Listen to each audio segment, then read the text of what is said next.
कैसे हो आप? कृपा है आपकी। बैठ जा, आसन में बैठ जा।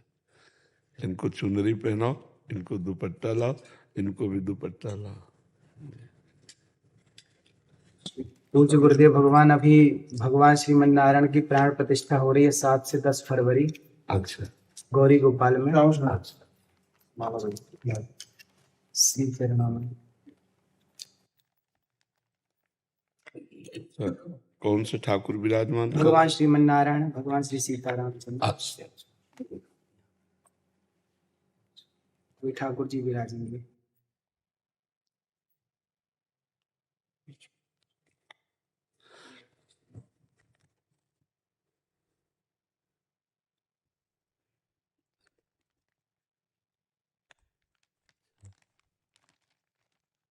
ये हमारे लिए लाया? जी जय हो प्रिय प्रीत। श्री जी को पहले अर्पित कर देना, जा करके उन्हें। तो बस इतना अपने जीवन में ध्यान रखना कि कभी अर्थ की लोलुपता ना आने पाए, धर्म की प्रधानता रहे और वाणी शास्त्र संयम से रहे और अर्थ चरणों में रहे। मस्तक पर कभी अर्थ न चढ़ने पावे। अर्थ नहीं, मस्तक तो सिर्फ भगवान के लिए है। अर्थ चरणों में, मस्तक पर भगवान और वाणी में शास्त्र सम्मानित शब्द, तो सदैव विजयी रहोगे। जहां कहीं हमारे अंदर अर्थ की प्रधानता आ जाएगी, दिमाग अर्थमय हो जाएगा, वहां हम हार जाएंगे। संसार में अर्थ ही सब कुछ नहीं होता, एक प्रतिष्ठा भी होती है। तो आप अपने पीछे भी जैसे आए थे तो आपको यही कहा था कि बहुत सावधान, क्योंकि अगर 100 लोग आपको प्रणाम करने वाले हैं तो 5 आपको गिराने वाले भी हैं। उन 5 के सामर्थ्य आप तक ना पहुंच पाए, इसलिए अर्थ प्रधानता मत रखना, सदैव धर्म का आश्रय रखना और वाणी से शास्त्र सम्मत, जो शास्त्र सम्मत नहीं थे, जैसे हमसे कोई पूछा तो हम कहते थे हमको ज्ञान नहीं, हमने संतों से सुना है, जो शास्त्र से पढ़ा है वो हम आपको बता देते, जो नहीं पढ़ा हमें नहीं ज्ञान। बस भगवत प्राप्ति की चर्चा कीजिए। जैसे कोई प्रश्न करता है तो ऐसे जरूरी नहीं कि हर प्रश्न का उत्तर हम दे दें। निमि जी महाराज नवयोगीश्वरों से प्रश्न करते हैं कर्म के विषय में और कहते हैं यही प्रश्न हमने सनकादि से किया था, उन्होंने उत्तर क्यों नहीं दिया था? तब निमि जी को नवयोगीश्वरों में योगीश्वर बोलते हैं, उस समय आपकी बाल्यावस्था थी, आप अनाधिकारी थे, इसलिए सनकादि ने आपको उत्तर नहीं दिया। तो जरूरी नहीं कि अनाधिकारी को उत्तर दिया जाए। अगर अनाधिकारी अनाधिकारी है तो मौन, हम असमर्थ हैं आपके प्रश्न के उत्तर। दूसरा प्रश्न कीजिए।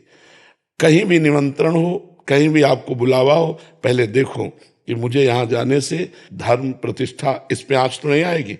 अगर आंच आ रही तो बिल्कुल ना।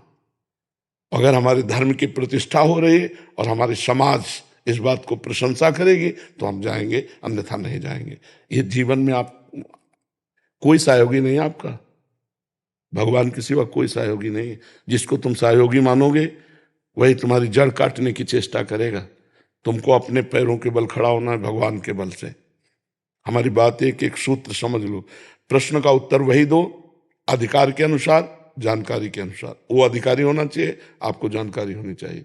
आप वहीं जाइए जहां आपकी प्रतिष्ठा, आपके धर्म की प्रतिष्ठा में आंच ना आवे।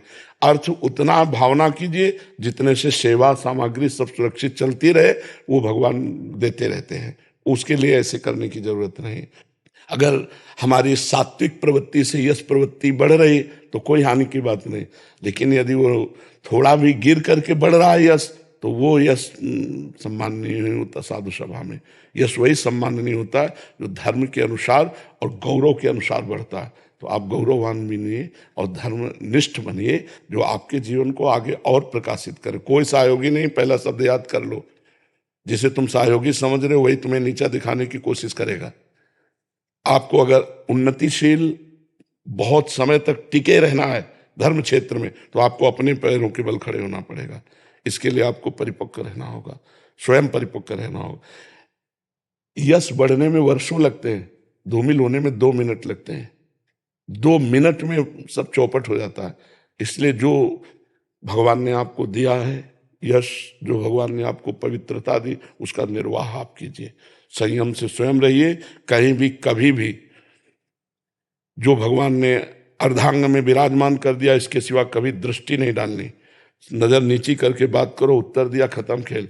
कभी किसी से किसी तरह का लगाव ना होने पावे तो कभी जीवन में तुम्हें कोई गिरा नहीं सकता। यही होते हैं कंचन कामिनी, गिराने वाले। कीर्ति तो हरि के द्वारा दी हुई होती है, वो अपने प्रयास से नहीं आती, हरि के प्रयास से आती है। न कामिनी में कभी आकर्षण हो, न कंचन में कभी आकर्षण हो। कंचन तो अपने आप बरसेगा जब हम धर्म में चल रहे हैं। जैसे समुद्र में बिना बुलाए नदियां अपने आप जा रही हैं, ऐसे धर्मात्मा पुरुष के पास समस्त वैभव अपने आप आ जाता है। खूब आनंदित रहो, प्रसन्न रहो और हमारे सनातन धर्म को आगे बढ़ाओ। जब कभी कोई सत्संग करो उसमें नाम की प्रधानता जरूर करो, क्योंकि कलयुग में केवल नाम के द्वारा कल्याण हो सकता है। शास्त्रीय सिद्धांत भी है, कृतयुगे ध्यायते विष्णु त्रेतायाम जयते मखई द्वापरे परिचर्यायाम कलो तद्धर कीर्तनात्। हरि कीर्तन के सिवा कुछ नहीं है। ना कोई यज्ञ हो सकती है इस समय, अपवित्र घी आ रहा है, अपवित्र धान्य और जौ आदि हो गए, कहाँ से यज्ञ होगा? त्रिकाल संध्या करने वाले कौन है? कोई बिरला ही कोई होंगे जो त्रिकाल संध्या करे। ध्यान, मन इतना चंचल, ध्यान कैसे लग सकता है? पूजा, इतनी वासनाएं बढ़ी हुई हैं कि उपासना कैसे बन रही? तो एक ही रह गया है, नाम जप, नाम कीर्तन, गुण कीर्तन, श्रवण, बस इसी के द्वारा भगवत प्राप्ति हो जाएगी। खूब भागवत कथा सुनाओ, खूब भगवान नाम का प्रचार करो, स्वयं नाम जप करो, धर्म से रहो, यही हमारी प्रार्थना। पर जी ऐसे स्थानों में भी जाना पड़ता है जहाँ एकदम विमुख हैं, जो जैसे हाँ, कोई गाँव। जब हम कथा के लिए जा रहे हैं तो हम भगवान को श्रोता बना करके बोल रहे हैं, लेकिन हम अर्थ की किसी प्रधान स्थिति पे ऐसे लोगों के पास नहीं जाते जहां से उपहास हो, बिल्कुल नहीं। बहुत अपने को संभालिए, इससे जो है ना तुम्हारी मर्यादा बढ़ती चली जाएगी और तुम आगे उठते चले जाओ। तुमसे कोई बात पूछे आके उत्तर दे दो, तुमको कहीं जाने की जरूरत नहीं है। उसे अर्थ की व्यवस्था की मत सोचो कि इतनी माताएं, इनकी व्यवस्था, भगवान देने वाला है, वो घर बैठे सबका पोषण करता है, सबका पोषण हो रहा है। कभी किसी से ऐसे नहीं, देनहार कोई और है, देत रहे दिन रात। बिल्कुल, ये थोड़ा सा सुधारो। हम अपने घर की बात कर रहे हैं, ये लोग पवित्र यश कीर्ति में धूल फेंकने वाले लोग हैं, अर्थ को ठोकर मारो। तभी का अर्थ को रखो चरणों में और भगवान को रखो दिमाग में। निर्वैर हमारा जीवन होना चाहिए। तो ये बहुत बड़ी क्षमता है और बहुत बड़ा यश है, दोनों को संभाल लो। अब ऐसी जगह मत जाना जहां जाने से थोड़ा भी कोई विक्षेप करे, थोड़ा भी कोई तुम्हारे ऊपर अंगुली उठावे। घर बैठे सब होगा, हमारी बात मान ले, घर बैठे सब होगा, अपने आप सब आएगा, तू चिंता मत कर, तू आगे बढ़ और भगवान सहयोगी है। और हमें ये बहुत अच्छा लगा कि जैसे सैकड़ों माताएं हैं ना, बहुत उत्तम बात है बच्चा। बूढ़े बाढ़े इनकी कोई सेवा नहीं कर रहा, जैसे सेवा करना बहुत बड़ी बात है बच्चा। इससे भगवान बहुत जल्दी प्रसन्न होते हैं। एक तो वयोवृद्ध और एक जिनकी कोई सेवा नहीं कर रहा, उनकी सेवा जो करने का तुम्हें सौभाग्य मिला, बहुत बात है। और भगवान ऐसी जगह अर्थ अपने आप भेजते हैं। तुम चिंता मत करना कि सैकड़ों माताएं, इनका भरण पोषण के लिए हम कहीं जाने, ज्यादा परेशान मत हो, अपने आप सारी व्यवस्था होती है। जो धर्म से चलता है, परोपकार करता है, जो भगवान का यश गाता है, अपने आप व्यवस्था होती है। तुम उसकी चिंता मत करना, तुम अपनी निष्ठा पे रहो। और स्वयं संध्या करते हो, गायत्री जप करते हो? हाँ, स्वयं करना, कम से कम 2 बार की संध्या तो करना ही। और कुछ मंत्र गायत्री के जरूर जपना, क्योंकि उसके द्वारा बुद्धि प्रकाशित होती है। शास्त्र सम्मत ज्ञान जो होता है ना, वही लोगों को आकर्षित करता है। तो गायत्री माता भगवान श्री कृष्ण का ही स्वरूप है। तो श्रीमद् भागवत श्री कृष्ण का वांग्मय स्वरूप है। तो गायत्री की कृपा से भागवत में प्रवीणता आएगी। तो दोनों काल सूर्य को अर्घदान करना और गायत्री जप करना और मुद्राओं के द्वारा संध्या को पुष्ट करना। सुमुखम संपुटम च विविततम विस्ततम आता है, सुमुखम संपुटम च विविततम, ये तो प्रारंभ में सिखाया जाता है। तो गायत्री मुद्रा के साथ गायत्री का जप निश्चित, इससे आप सुरक्षित बने रहेंगे। गायत्री देवी बुद्धि को प्रकाश करने वाली है। ठीक है बच्चा?